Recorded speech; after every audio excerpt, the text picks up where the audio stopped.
The early days of gaming was like the Wild West. Developers were still trying to figure out how to make a proper game, and everyone wanted a piece of the pie. Nowadays, the big three go pretty much uncontested in their dominance of the market, with a few exceptions here and there. But back during the heated days of the console wars, there were many who rose up to take their stab at the market, with many of them failing and fading into obscurity. One contender that tried to topple Nintendo's handheld juggernaut was that of Bandai and its handheld, the WonderSwan. It was made by the creator of the original Game Boy, Gunpei Yokoi, and shared many similarities to his previous work.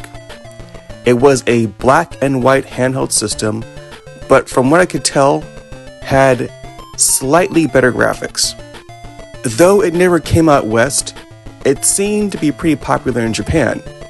As such, many Japanese companies created a decent amount of exclusive games for the system. One such company was Namco, who made an exclusive entry in their Klonoa series for it. Hey there, this is Mega Blade J, and today I will be reviewing Klonoa Midnight Museum for the Bandai WonderSwan. Klonoa Midnight Museum is a 2D puzzle platformer. It was made and published by Namco for the Bandai WonderSwan in Japan on May of 1999. In this game, our hero finds a sad girl crying on the road. She tells Klonoa that a group of artists have stolen the moon and are holding it hostage in their art museum. Klonoa goes to the museum and finds the artists have broken the moon into pieces and are using it to enhance their art exhibits. Now, Klonoa has to enter each exhibit to collect the pieces of the moon and put it back into the sky. Yes, the story is silly and makes no sense, but I've seen worse reasons for an adventure. You do get some cutscenes at the beginning and ending of each world, but it's not that important to the game. While there's not much of a story, the real draw of the game is its fantastic gameplay and brain-busting puzzles. Midnight Museum takes after the first game in the series and is a 2D side-scrolling platforming puzzle game. There are 5 worlds, each with 6 levels. The goal of each is to collect 3 moon pieces. Once you have each piece, you then need to find the exit door. But it won't be that easy. Each world is filled with enemies and brain-busting puzzles. Klonoa can run, push blocks, jump, and hover in the air for a few seconds. He can also use his signature wind ring to pick up blocks and enemies. He can then jump off them for a double jump. You never gain any new power-ups or abilities, so the gameplay may seem simple at first. But as they progress, each world adds in a new item, mechanic, or enemy. You'll be running through levels collecting keys to open gates, jumping off baddies to reach higher areas, setting off bombs to break barriers, pushing blocks to hit switches, and so on.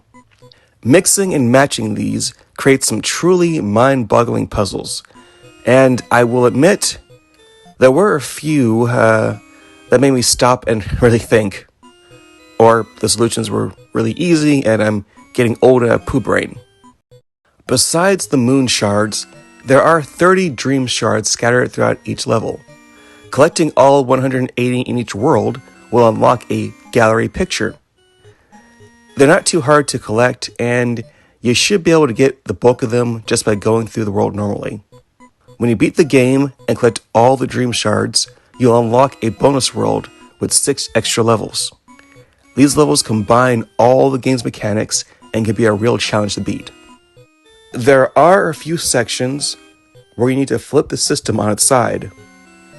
That confused me at first, but looking at pictures of the system, it seems to have buttons that would let you play games long ways as well. It's a neat gimmick, but it doesn't add too much to the game.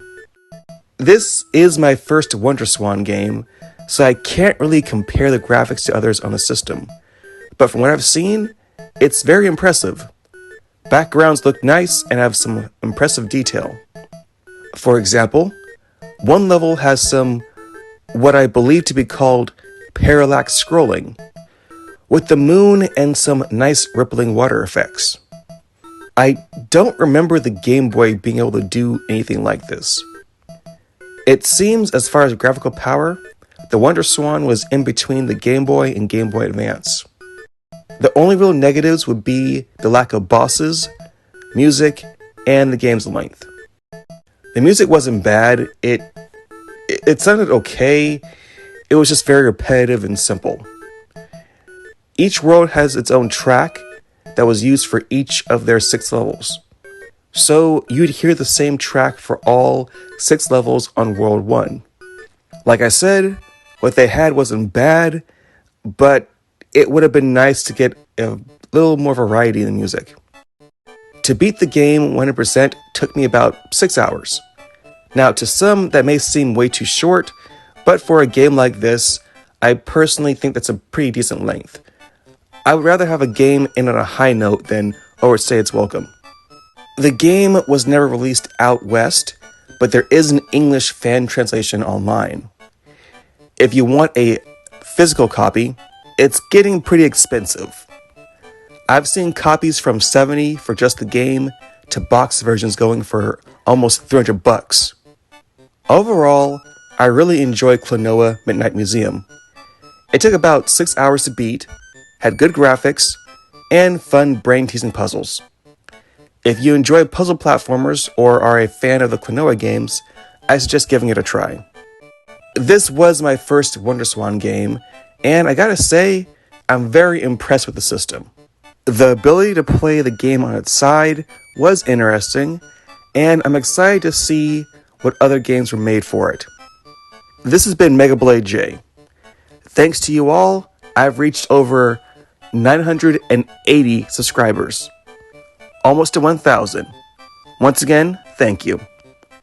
If you enjoyed this review, leave a comment, like, and subscribe to the channel for more reviews, playthroughs, and my poor attempts to entertain you all.